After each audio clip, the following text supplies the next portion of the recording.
Well, good afternoon, everybody. A very warm welcome to today's Tuesday marketing extravaganza. There's good news and not so good news. The good news is you won't just be hearing from me. Hooray! You'll be hearing my colleague Ryan, who'll be taking you through. I'm just today's warm-up man. So that's my role. That's my role this today. Normal format applies. There'll be some contrived humour during the afternoon. We have a quiz, and then you got the main event, and then in 3/4 of an hour, you'll be out there mowing the lawn and doing you know what. So without further ado, we're going to start. Let's get the show on the road. As always, we are recording today's session, and you'll get a copy of the slides.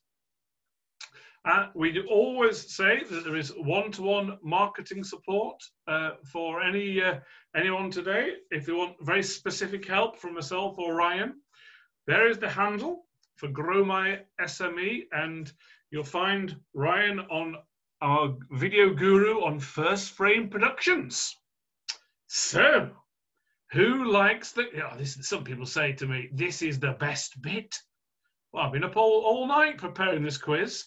And today's quiz, well, wonder what it's all about. Feel free to use the chat line. It's all about, believe it or not, we know this is rehearsed, videos. So, you have to guess the song title from the video. So, you might know who that is, but can you remember which song it was? Let's have a little look on the chat line. Has anybody got that one? Has anyone got that one? Oh, I can't see the chat line. What's happening there? I don't know. Is there a bit of a glitch? Let's have a little look. The glitch? There isn't a glitch. What? Oh, yes. Oh, you're on it today, Jackie. Liz, honestly, before you were born. Honestly, I don't know. Right, what is that then? That was Life on Mars. Yeah, Life on Mars. The great, late David Bowie. And what's that then? Famous video from the 70s. Anyone remember that? Yeah, you do. Honestly, you do. It was, yes. What a great film as well. What a great film. But it was indeed Bohemian Rhapsody. Scaramouche, will you do the fandango?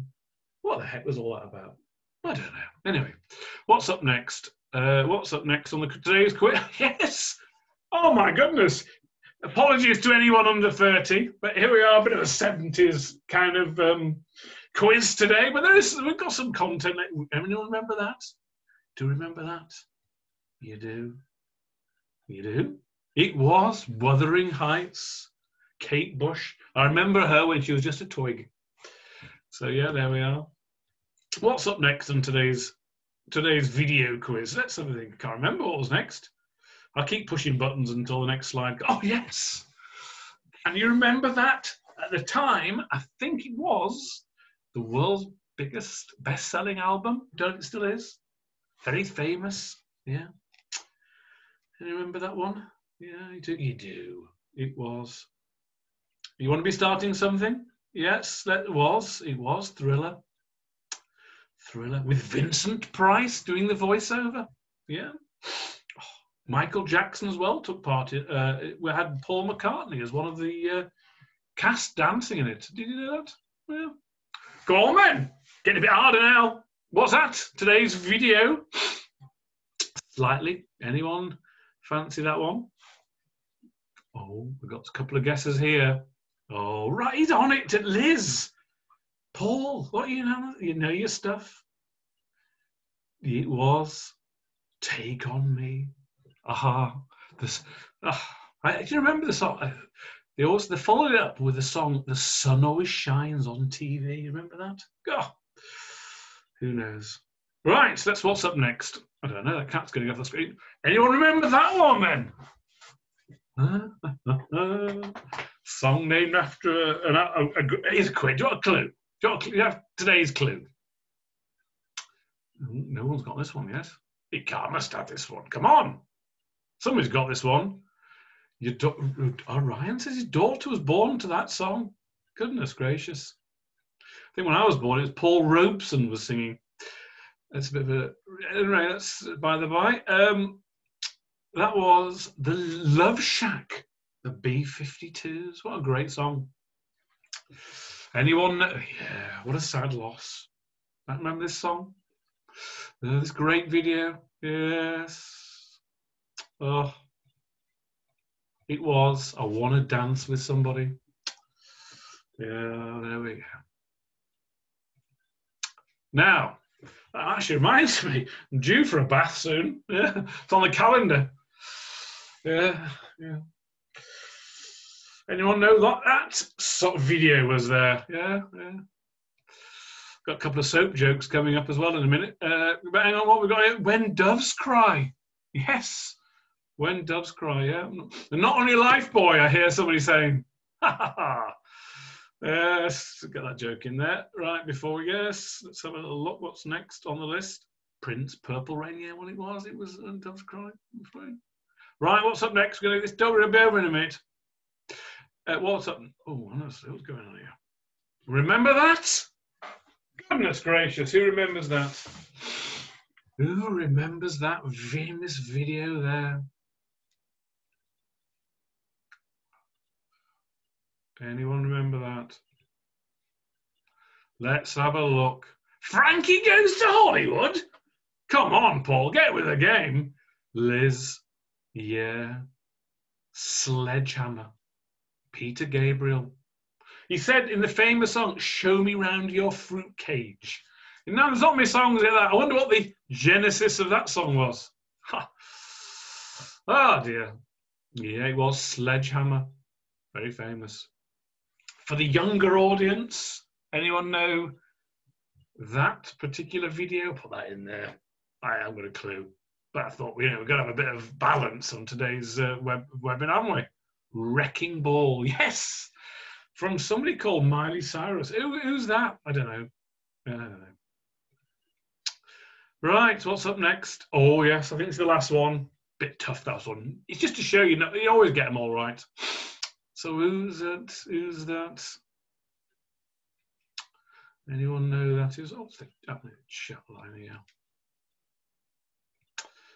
Yes. Isn't it ironic?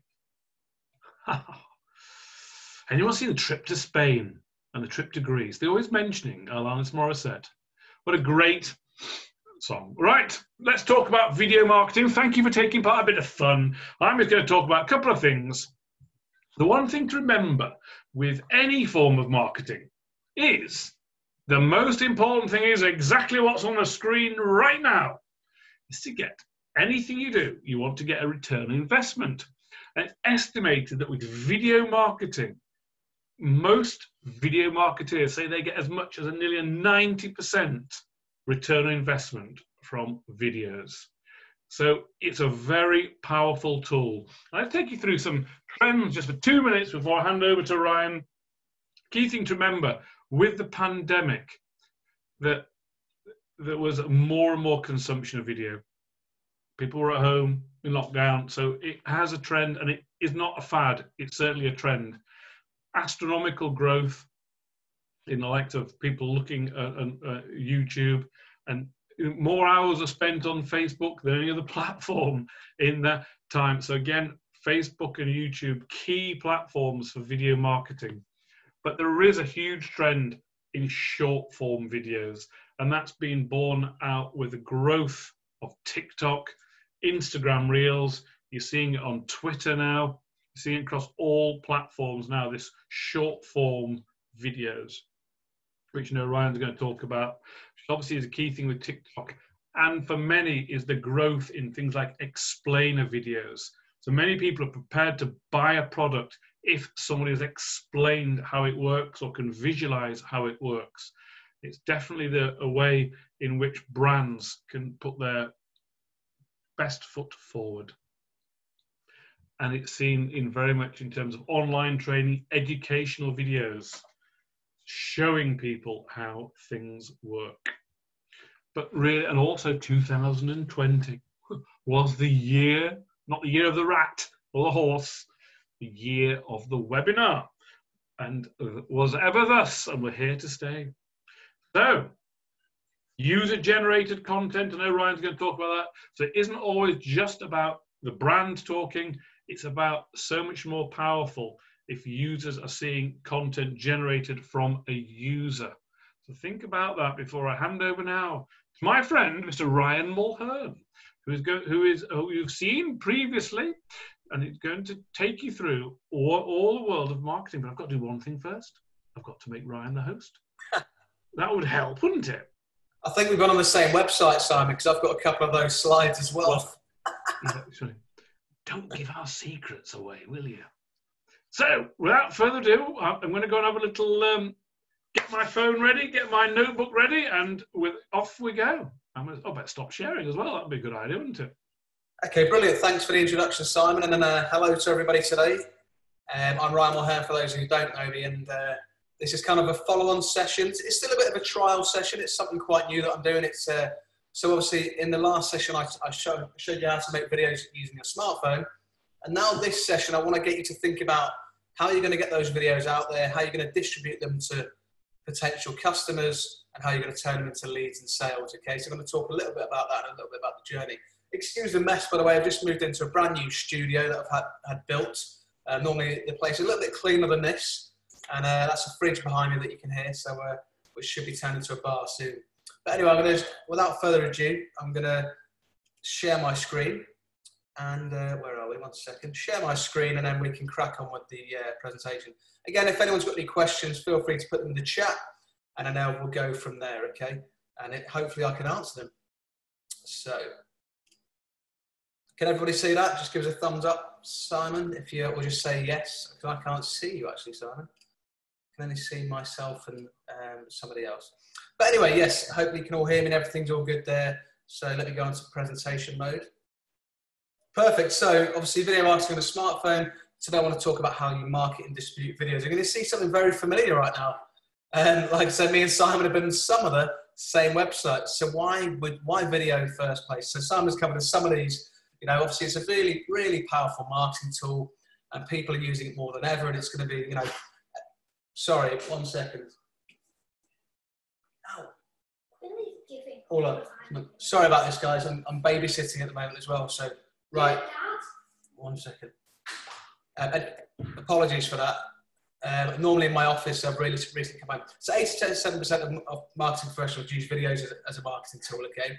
And a demand, as Simon said, even in the pandemic, demand for video is increasing. You know, it says 54% of consumers want to see more video content. I think it's even more and more now. And more people are using, you know, with TikTok and things like that. It's just becoming so easy to use. And I think it's becoming more authentic, and the kind of even lower quality videos becoming more, you know, okay to use, because, you know, again, it's kind of getting to know someone through video. And again, in terms of purchasing and things like that, I don't know if you've ever been on Instagram or Facebook and been hit with an advert. I've bought loads of random products on there. You know, it says 8 out of 10 people have purchased a piece of software or something like that through, you know, using a brand video, seeing that online. I bought, I think it was something like something to do with eggs, that cooked eggs quicker or something like that anyway, that helped me. So something like that. But yeah, loads of it. If the video's done really, really well and it shows it, how you know you can benefit from it, it can really, really help you. So think about that in terms of what products you're trying to sell. And again, you know, in 2022, I reckon 82% of the global internet traffic will come from video streaming and downloads. It will probably be even more than that as well, the way the last year's gone. So lots of people, lots of companies go, you know, they want to do videos. And from our experience, a lot of companies are getting it wrong, because what they do is they get a video made by a company, maybe just a production company. They might not have been, you know, kind of advised properly. And what they do is they might have paid a few £1,000s for a video. Then instead of marketing it properly, what they do is they go and put it on YouTube. And everyone's obsessed with YouTube. I mean, YouTube's brilliant. But if you just put a video on YouTube and nobody knows about you or your company, and they don't, you know, they don't keyword the video or anything like that, or have any other forms of, you know, getting people to that video, then how are people going to see that video if they don't know about you? So let's just say, for example, I don't know, Green Garden Services in Leeds had a video made, and they just put Green Garden Services on promotional video on YouTube.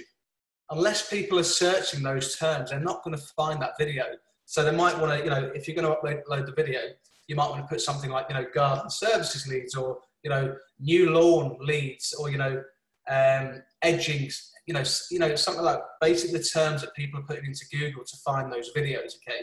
So essentially what's happening with these, a lot of companies are actually losing out. And as Simon said about return on investment, they're not getting a return on investment because their YouTube video is getting about, you know, 20 views and they've spent thousands. So there's a different way of doing it. So, you know, you really want to think about how your customer's going to see that. Okay.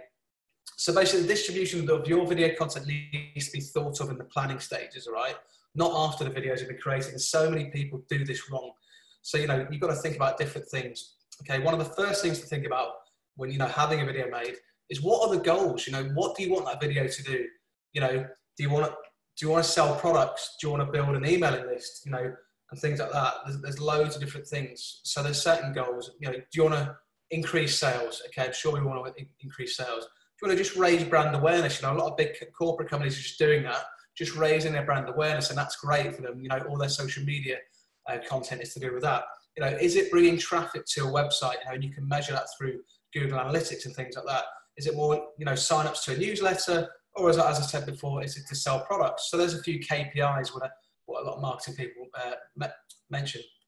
You know, and there's other factors to think about as well. You know, when you're putting a video out, who are your audience? You know, you've got to go back to basics. And I think with anything within marketing, you need to know who your kind of customer avatar is. You know, mine would be, say, a marketing manager in a logistics company in the UK. You know, a company that got, let's just say, more than £5 million turnover or something like that, but they've got a marketing department. And you might even give them a name. You know, it's Polly, she's 35, and she's a marketing manager in a logistics company. So I know kind of where she's hanging out on social media and things like that, so I know what kind of content to create for that. So as I just mentioned, you know, what platform are they on? If you're a B2C company, business to customer, you might be making videos for Facebook and Instagram, so they might look very different to a video that you might put on LinkedIn, okay? And, you know, how, you know, as well, how are your customers consuming content these days as well? Are they consuming it on their computer, or are they, you know, scrolling through Instagram, things like that very, very quickly? If they're consuming it mostly on a smartphone, then it's got to be kind of made, you know, maybe portrait rather than landscape. But also, if they're going through it very, very quickly, you've got to kind of attract their attention very, very quickly, okay? So let's talk about length, okay? And there's lots of different lengths that your video should be. A lot of people say to me, how long should the video be, Ryan? You know, it's a question of how long is a piece of string. You know, every platform has its own kind of optimum lengths. You know, if you're looking at something like Instagram, you know, you've got stories and you've got reels, which for them, you want, you know, if it's a story, you want it to be around 15 seconds maximum. That's all that's actually allowed, okay? And if it's a reels is on here, but reels can be 15 or 30 seconds, okay? But really, you want to aim to be kind of under 30 seconds anyway for your main post as well. Now, there is something called IGTV, which actually allows your videos, I think it's up to 60 minutes now. It was brought out, you know, to kind of rival YouTube. But the great thing is you can have longer videos on there, so you can put it on your normal Instagram profile, and it'll just after a certain amount of time say, would you like to watch the full video? And it'll allow you to watch that. You've got to really, I think, if you're really trying to attract new clients, you've got to be regular content, but it's got to be short content as well, especially if people are consuming on a mobile phone. Now, Facebook as well, you know, you've got profile videos as well, 7 seconds. But really, you know, the ideal length of the video, again, I'd say it says 60 to 90 seconds here. I still say shorter the better, you know, maybe 30 to 60 seconds really. And obviously the maximum length being 120 minutes, that's kind of for the more long form content. I know Facebook is starting to introduce more longer form content because they want more people to advertise on there. And they are saying that longer form content is good. I still think YouTube is the winner in that one. And it's good to kind of have, you know, shorter form content on Facebook, and then, you know, get people to YouTube to watch it, or even better, get people to your website as well. Now, Twitter as well, again, it says ideal length, again, under 45 seconds. Again, you know, we've been experimenting with different types of videos as well with my clients. So, you know, it might be quite a few 15-second videos in the week, and then maybe a 60 to 90-second longer version of that same video to watch. So, for example, our client have just kind of done a deal with, they're a logistics client, have done a deal with the EU to kind of create a new customs area down in Barking. So the trains come in and they'll get, you know, there's a multi-million-pound investment. But not everybody's going to watch a 2-minute video with someone talking onto camera about that straight away. So we also made 8 short videos, 15 to 30 seconds, kind of teaser videos really. And from those experiments, those videos get a lot more hits, but it's great to use them and then to kind of, at least to advertise that there's going to be a longer video if people want to know more. So you can either have that on social media or you can actually put that on the website. So you can get people to your website, then you can track how many people have gone from that video to your website as well. So it really is thinking about how you're going to be using the short and long videos as well going forward. Okay, and then from YouTube as well, ideal length, say 5 to 7 minutes, and you can have up to 12 hours. A lot of gamers will watch hours and hours. Don't know if any of you've got young children here, but I know my son likes it randomly. I never thought I'd say this, but my son likes to watch other kids online play video games rather than playing it himself.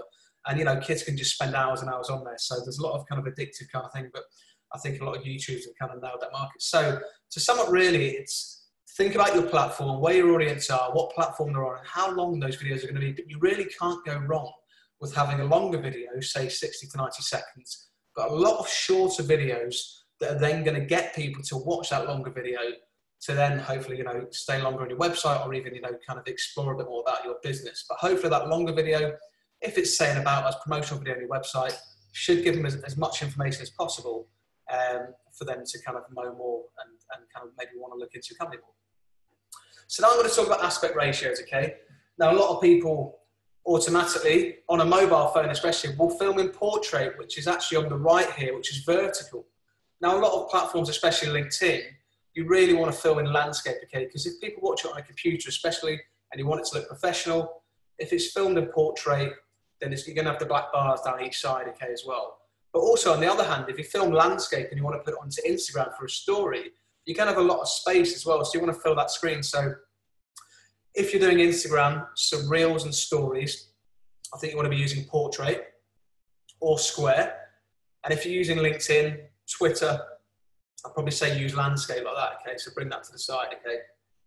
There is now an in-between, so it's square video, okay? And most platforms actually will like square video, and I reckon mobile phone as well kind of favors a square video as well, so you can make your videos into square, and then that can be used as a video on LinkedIn, as a story, as a main post on Instagram as well. Instagram likes the squares. If you look on the actual palette on someone's profile, it will be all square as well, okay? So just, again, think about that and think about, again, you've got to think about how you film, because we want to put a lot of stuff on Instagram and things like that, stories, but if we filmed it in landscape and then it has to crop in to be a story, and then we're actually going to miss out. You might not see the full scene as well. So again, it's really, really important to think about your deliverables, what you want in terms of video content before you film.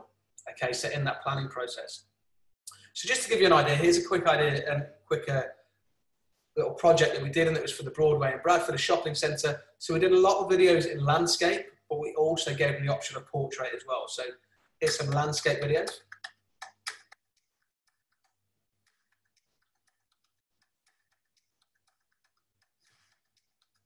So this was the main video for their promotional video, so to speak, the longer video.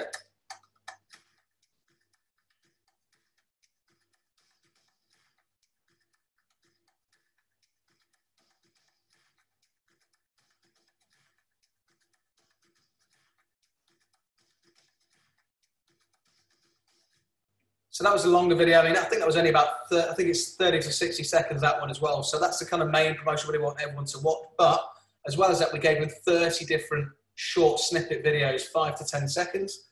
And then we gave them these as well as a bit of a portrait. So these are just for the stories on Instagram.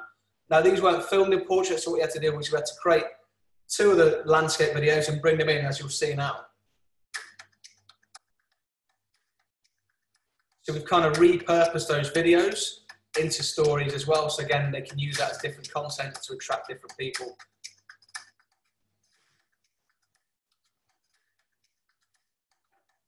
But I think you get the idea anyway. So again, with your video, again, what action do you want your audience to do? Okay, once they watch your video, what action do you want them to do? Do you want them to go to your website? If you're on YouTube, do you want them to subscribe to a YouTube channel? Do you want them to book an appointment, or do you want to join an emailing list? It's very important that you have call to actions in your video, okay? So, even things like on LinkedIn, you know, you don't want to be too salesy, but a simple call to action might be, you know, follow the hashtag for more content, or comment on this video, because, you know, you want to incite kind of interaction with your videos, because that person isn't necessarily going to buy straight away. You want to warm them up and have the, you know, create organic kind of leads from them and just get them to become, you know, build that audience, so to speak. You know, you could get them to buy a product as well. I don't think that's necessarily going to happen the first time they watch a video, or you can get them to join a course. But I'd always say, you know, if anything, if you wanted to build an audience and you're doing regular video content, I'd say, you know, I'd ask the audience questions. I'd say, you know, what do you think of that? You know, put your answers in the comments below, and, you know, if they want more content, follow the hashtags and things like that, okay? Now, in terms of call to actions, don't always presume that customers are going to get to the end of your video, okay? They might not. So it's very, very important to put a call to action near to the start of the video as well as the end. So this is why you might get a lot of YouTubers saying, by the way, before you watch this video, please subscribe, like my video, and maybe share it as well. So that's 3 little call to actions there they've asked you straight away.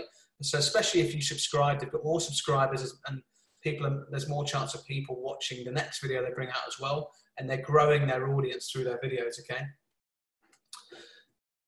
So how are you going to grab your audience attention? It's very, very important, as I said before. If people are scrolling down Instagram and things like that, you know, your audience are going to kind of make a decision whether to watch your video. You know, they're going to give you as much as 5 to 7 seconds whether to continue.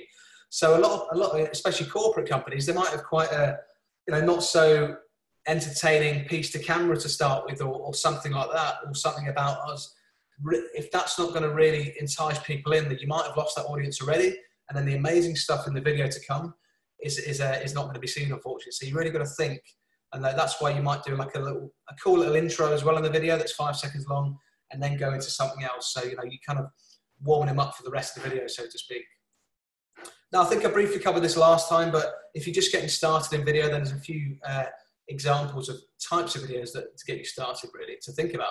So again, don't go for the instant sale. You want to build that organic audience and build those kind of long-term customers. So first of all is just, you know, tips video. Can you educate your audience? You know, what are 3 tips on what you can do? Let's just say if I was a gardener, 3 tips on how to keep your lawn healthy through the winter, something like that. And loads of different things. And what you can do with this is, if you want to give more tips, what you can do is just kind of write down or find out your top 20 to 30 frequently asked questions, and then make a video on each of those questions. And you've got, you know, 6 to 12 months content just in there, okay? You can do a little vlog as well. Get people to know you. You know, people like to know the business owner, or they like to see, you know, what the business is about and things like that. And it might be, you know, a bit of a thought leadership piece as well. You might think different to other companies in your kind of industry. So that can be quite important. People might, you know, be receptive to that.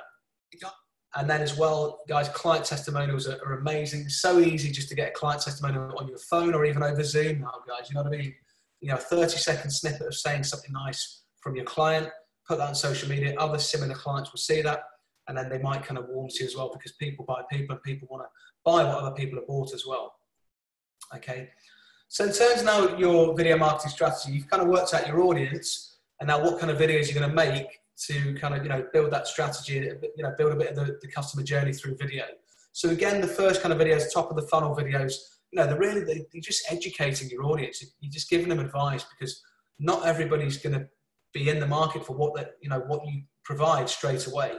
Okay, so the first few videos might be how-to videos, tips videos, as mentioned before, thought leadership videos as well. You might want to repurpose some interesting content from your industry that other people have done as well. You know, you might even do some kind of podcast content as well. You know, talk to someone else in the industry as well that's going to give some really good kind of value to that as well. Then you might get into your website. That's where you might want an About Us video or a promotional video. And as they do more research, if you've got some client testimonials on there and case studies, then I think once they've seen that and they're in the market and the testimonials are done right, then they might actually kind of go to buy as well. And obviously, if you're making product videos are brilliant as well, because if done right, they can create sales straight from the video, okay? And how often, if you're just starting with your video marketing strategy, are you going to post? So if you know, consistency is very important. That is the key down at the bottom there. So it's very, very important to be consistent. If you're not consistent, like, you know, if you want to get ripped at the gym, you can't just go once and get biceps and things like that. If you want to eat healthy and get in good shape, you can't expect just to eat one healthy meal. You've got to do it consistently. You've got to create new habits. So if you want to post consistently, the minimum what you can do, I think, is post 1 video per week, okay? And that's, you know, but what you can do is you can create 12 videos in a day if you can batch, you know, batch create and batch film. So then that could be 3 months worth of content, for, you know, weekly video for 12 weeks. And then that's great consistency. And, you know, a lot of people in marketing, they will look back over 3 months and kind of measure. And that's very, very important to do that as well. So always look back and measure how your videos have performed. And if some of them haven't performed as well as others, maybe don't do that type of video again. And it's always look, you know, if certain videos have done better than other ones as well, then maybe do more of that type of video if your audience have kind of have enjoyed them a lot more. Okay, now this is quite an important, you know, slide here. Now, a lot of people will create one bit of content and just use it as one bit of content. Now, actually, one bit of content, or say 1 day's filming, could create, you know, up to 50 pieces of content if it's repurposed right, okay? So let's just say you've got one video and it's 3 to 4 minutes long, okay? Well, first of all, on the top left, from that one video, and this is what we do a lot for clients now as well, and we, you know, in the planning stages, we might go, right, what kind of, you know, we can split this video up, you know, as we're filming for a day, we can split these videos up and we can create you a batch of 5-second videos, a batch of 15-second videos, 30-second videos, and, you know, a few 60-second videos as well. And there you could get, let's just say, 30 videos out of that 1 day of filming, okay? Now, in terms of social media, you want a bit of different content as well. So on the bottom left, you've got still images as well. So you could take stills from those videos, put some nice quotes over the top, or, you know, just use them right in terms of your brand, and, you know, create that into a social media post as well. And again, you could get another 30 from there as well. So instead of, as I said, 50, you could get maybe 100 bits of content. And then on the top right as well, what you could do, guys, is you could use something called rev.com for all your videos. If you want to kind of, you know, add blogs to your website as well, well, the easy thing is to make a video blog, talk to camera, get your video, upload it to something called rev.com. And what they can do there is there's a transcription service. So from your video, they'll write all the text and give you back a text file. And then let's just say you've got 30 videos or 20 videos, they'll give you back 20 videos worth of transcripts. You can then create them into blogs, add some images, and it's a very, very easy way rather than starting from scratch and writing it. So you're taking voice technology, getting it transcribed and getting it onto text as well. And then again, bottom right, you could do something like a podcast or a video podcast where you could get, again, loads more content from there. But you could also, from the video, you can just take the audio snippets. A lot of people like to listen to audiobooks and audio in their car when they're driving, when they've got a bit of free time. So you've got the audio exports from there. You can upload that to Spotify or iTunes. And then you could also add the long form content if it's filmed, like a long, you know, like a 15-minute video podcast and things like that onto, you know, YouTube and onto your website where you can kind of direct people if they've got a bit more time. But also the bite-sized content, you know, you can advertise. If you've done a podcast, it's 15 minutes long, not everyone's going to watch that. So on social media, you might take some 40 seconds, 30-second snippets of some really cool parts. And actually you can use them to upload onto social media every few days as well to advertise the main long form podcast, so to speak, to get people going somewhere else to watch them. So then again, you know, we're talking about now lead generation and for return on investment. So how are you going to distribute your videos to get return on investment? Okay. So in terms of Facebook, if you're using Facebook again, if your videos aren't, you know, getting organic reach, which is harder to do nowadays on Facebook, well then, you know, look at Facebook ads. But again, this is where you really need to know your audience. Okay. So again, with a few tips on Facebook ads, you know, you want to grab your audience's attention in the first few seconds. You want to attract your audience as well without sound. You've got to think a lot of people are scrolling through. They don't always have their sound on. It might be late at night. They might be in the daily commute. So, you know, it's got to come out. Think of how colourful and graphical your video could be, and, you know, the graphics that you can use. But also as well with Facebook ads, you've got to, you know, it sometimes takes a lot of testing to get right.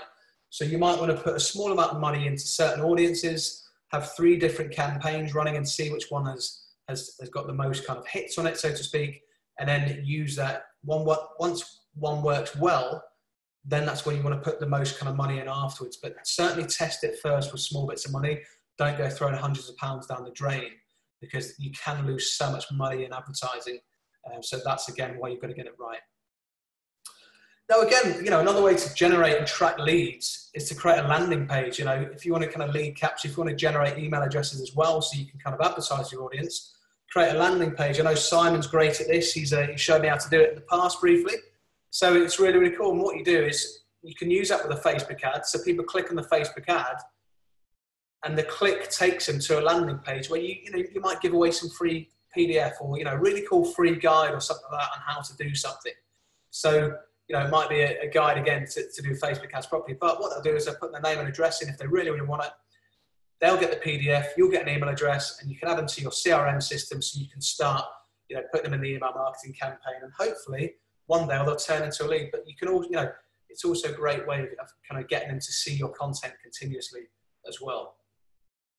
Now there's something called Wistia, which is very, very much like, let me just see. Yeah, very, very much like YouTube, okay, and Vimeo. Essentially, it's a hosting platform. But the great thing is Wistia, as you can see here, it's got some really cool features. So people can play your video, and in your video, it's actually clickable, okay? So as I mentioned call to actions earlier, what you can do is you can actually allow, if people want to watch your video, you can actually get them to put their email address in. It's like, brilliant, you want to watch the video, I need your email address first. But also in your video, you can have pop-ups. So you can have a call to action, and it can be a click through to a website. So this would be perfect if you're selling a product, okay? So they come across the website, they see something, and then they see the product, and then something comes up, buy here. They click on it within your video, they go straight to the product. And then the great thing is you can get some really, really good statistics from this as well. You can see who's watching your video, whereabouts they're watching it, and how long of the video they're actually watching. So if they're stopping at a certain time, then maybe you want to bring your call to action earlier on in the video. Okay, so they get that call to action first, and they actually, so they're kind of getting something out. So you're getting something out of the video. Because as I said before, not all people will watch it till the end of the video. So it's very, very important to put that call to action earlier. But you can get some great analytics from this video software. And it's really, really cool because if you've got loads of videos on your website and you want to see who's watching the most videos really, or what's the most popular video, then Wistia is a great way to do it. And also it's a great way of getting data as well, and email addresses and things like that. Okay. And you can also make them different colors in terms of your branding, things like that. It's really, really cool. So, I mean, I don't know if any of you have ever thought about doing TV ads, but there's something called Sky AdSmart as well, which is really, really cool. Now, not all of us on here now will see the same adverts at the same time on the same channel, because Sky AdSmart used the kind of the persona, use that what's the avatar of a person, of a house owner, to actually work out what ads they're going to send that. So if if there's new parents watching, let's just say they're watching Emmerdale at 7:30 on a Wednesday, they might be getting ads that about nappies and about Pampers and things like that, or prams, or things like that. But if there's someone else, if there's someone I don't know in their 50s, 60s, 70s, whatever age, they might get adverts about cruises or something, whatever it may be. So it is very smart in terms of what they do. But companies can go to Sky, they can tell them who their target audience are, and Sky will actually put those ads out to the right people in certain areas as well. It doesn't even have to be national. So I think they can kind of, again, you can work out what you want to spend and spend that more wisely rather than just going to everybody. Because, again, if you're just putting it out to everybody, you're not going to get, you're not going to kind of get that to stick with everybody as well.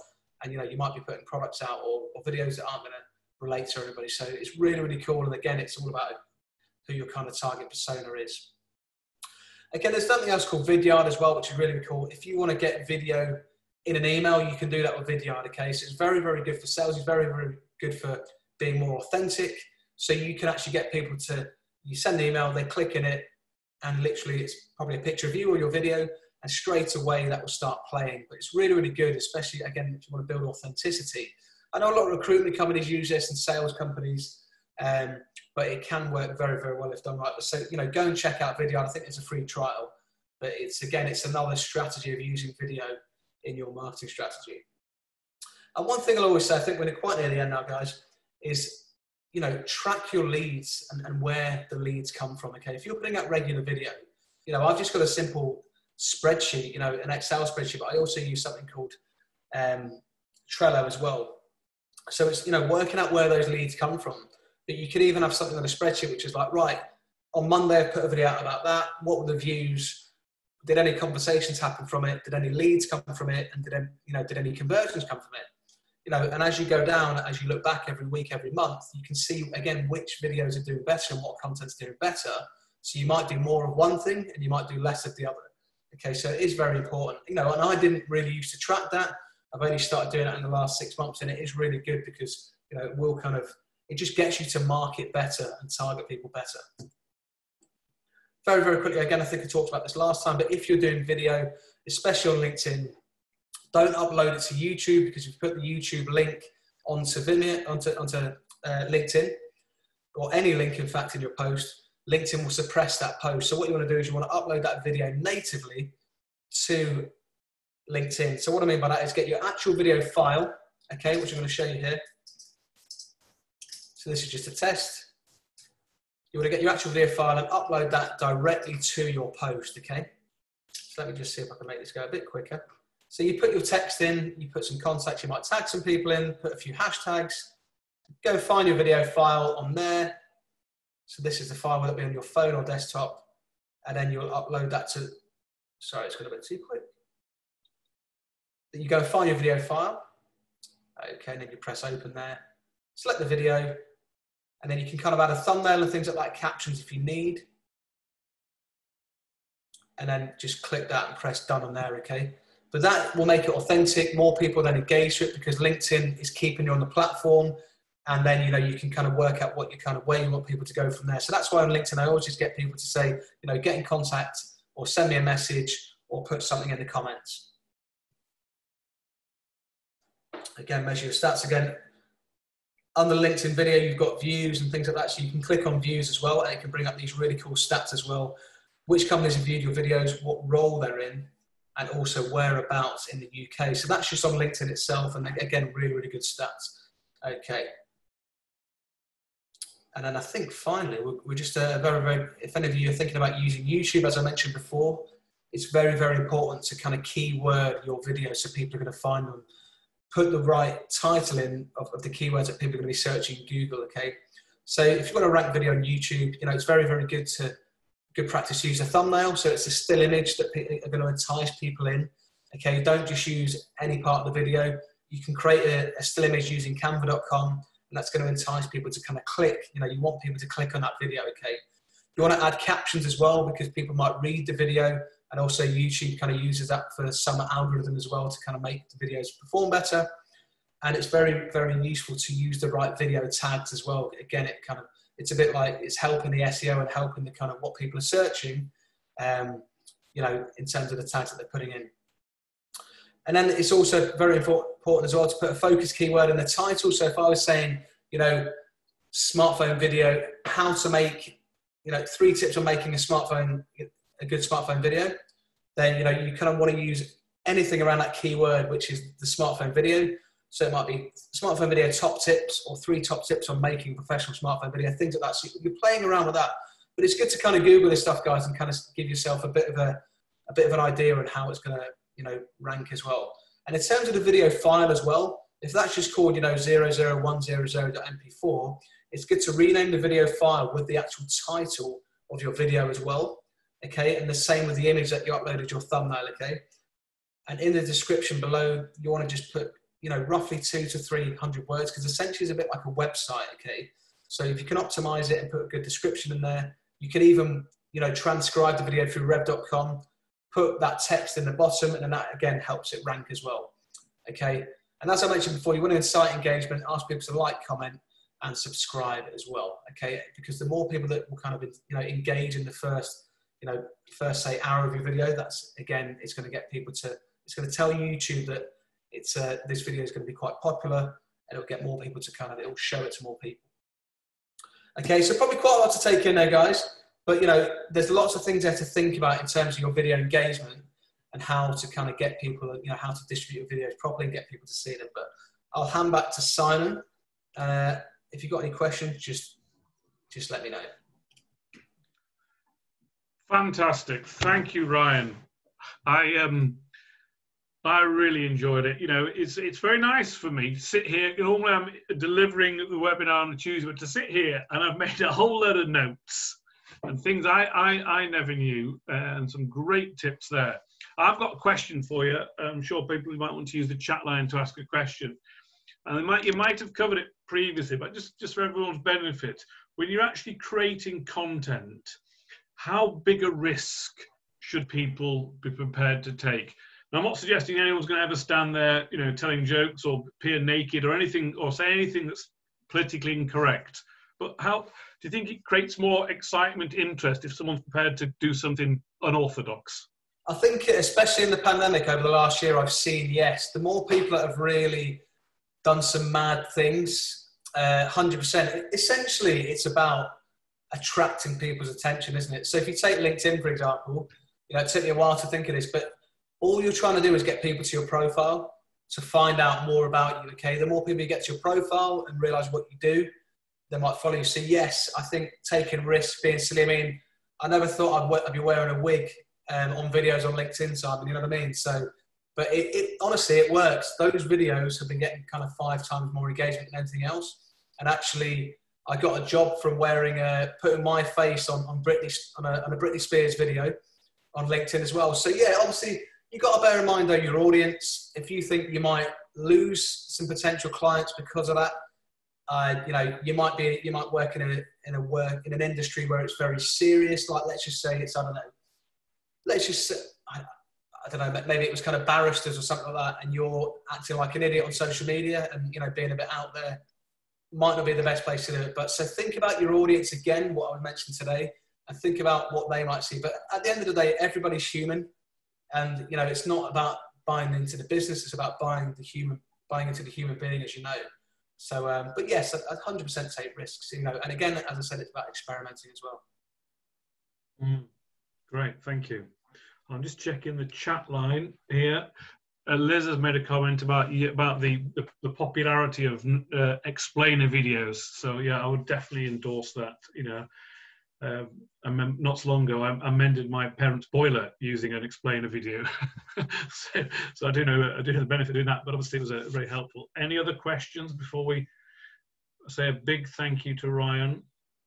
There's probably a lot to take in there today anyway, but obviously you've got the replay, but it's just kind of some useful things. But mainly it's about, you know, knowing who your audience are and thinking about how your videos are going to get out there to the audience before you make them. You know, once you make the videos, it's too late and you've got to go back, and it's a bit disheartening, really. Okay, well, thank you very much, Ryan. Really appreciate that. So just to finish off, I hope you enjoyed that. As always, we try to provide a bit of fun and entertainment on a Tuesday. If you want to talk to Ryan, you'll connect with him LinkedIn. You'll find him on First Frame Productions. That's Ryan Mulhern. And if those of you want to watch the video, I think Jackie's put a little note there. There is a first video webinar which is available on YouTube, but I will send a link out to that, because Ryan demonstrates how to use your smartphone, and actually got some live video there, so that'll be really helpful for those. And today was very much a follow-on. Ryan has put it there on his LinkedIn there. So any questions relating to that, and if you can't do video yourself, well, I know somebody who can. You know, Ryan can cater for that. If you want any advice and help on that, please feel free to do so. But I will also copy the slides, copy the link to the recording, and we wish you a pleasant Tuesday afternoon. And we'll see you next time, because next time is public relations, followed by the following week of Instagram. So same channel, same jokes, plenty of content. See you next time. Cheers, guys. Thank you. Bye-bye.